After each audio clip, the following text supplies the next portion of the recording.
The next experiment is extension of range of DC ammeter and how can we convert this ammeter into voltmeter. So first we will see about the what is a basic DC ammeter. So it is an instrument which measures the current. So the internal circuit diagram of the ammeter consists of one shunt resistance in parallel with the basic meter. So this basic meter is also called as the d'Arsonval movement. Okay. So for this basic meter, we are connecting one resistance in parallel. So it is called as the shunt resistance. So this meter will be having some amount of resistance that is called as RM, meter resistance here. So the current which is flowing across the meter is called as the IM, meter current or full scale deflection current. Suppose for example, if the full scale deflection current of the meter is 1 milliamp, so we can extend this range of this basic meter by using a shunt resistance here. Okay. So by proper designing the value of the shunt resistance, we can extend the range of the basic meter. So for designing this RSH value, we will be having one equation, that is RSH is equal to ISH into RSH by I minus IM. So how we are going to be getting this equation means, so in this circuit, the RSH is in parallel with the basic meter. Then the drop across RSH is equal to the drop across the meter. That is ISH into RSH is equal to IM into RM. Drop across the shunt resistance and drop across the meter. Shunt resistance voltage is equal to meter voltage drop. Then RSH is equal to IM into RM by ISH. Okay. So in the place of the ISH, we can write as I minus IM.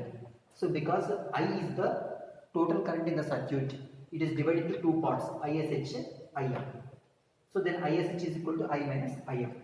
So this is the equation for finding the value of the shunt resistance. So by proper choosing the values of RSH, we can extend the ranges of the ammeter from lower to higher ranges. And then this is the circuit diagram for the multi-range ammeter. So in this multi-range ammeter, we will be having 4 different ranges. So these 4 different ranges can be obtained by proper values of R1, R2, R3 and R4. Okay. So based upon the ranges what we are going to be getting, we can choose the values of R1 to R4 by using this equation. RSH is equal to ISH into RSH by I minus IM. Okay. The entire circuit diagram will be the same.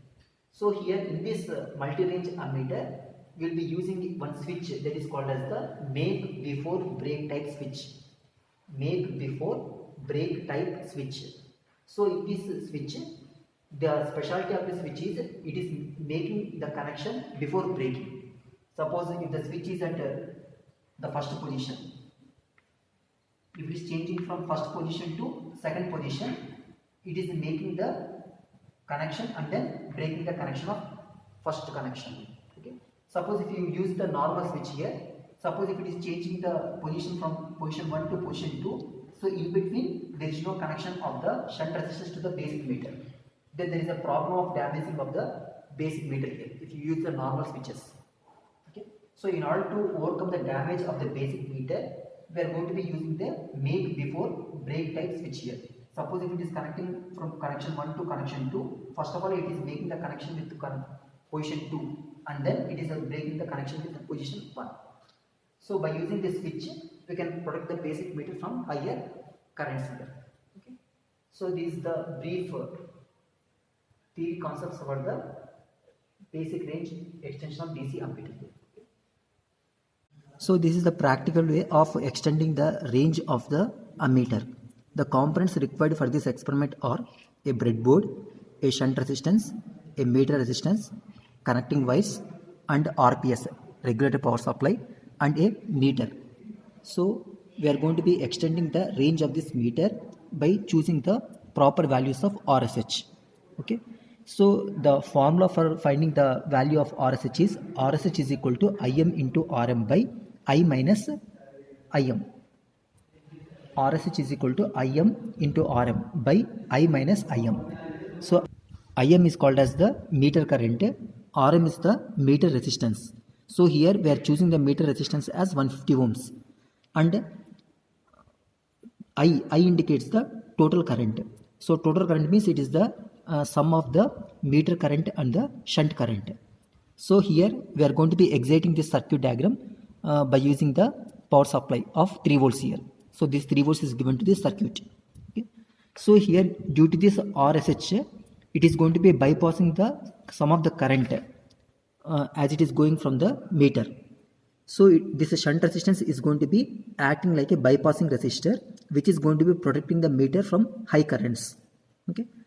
So if you go to the multimeter, so if you observe the reading of the multimeter, it is going to be extended the range to 4 volts. We are going to be extending the range of the meter from 3 volts to 4 volts due to the value of this shunt resistance. So if we change the value of shunt resistance, we can also extend the range of this meter from 4 to 5, 5 to 6 also by proper values of RSH. Okay. So the basic formula for designing the value of the shunt resistance is Im into Rm by I minus Im. That is the basic formula for using the value of RSH. In brief explanation of extending the range of the ammeter.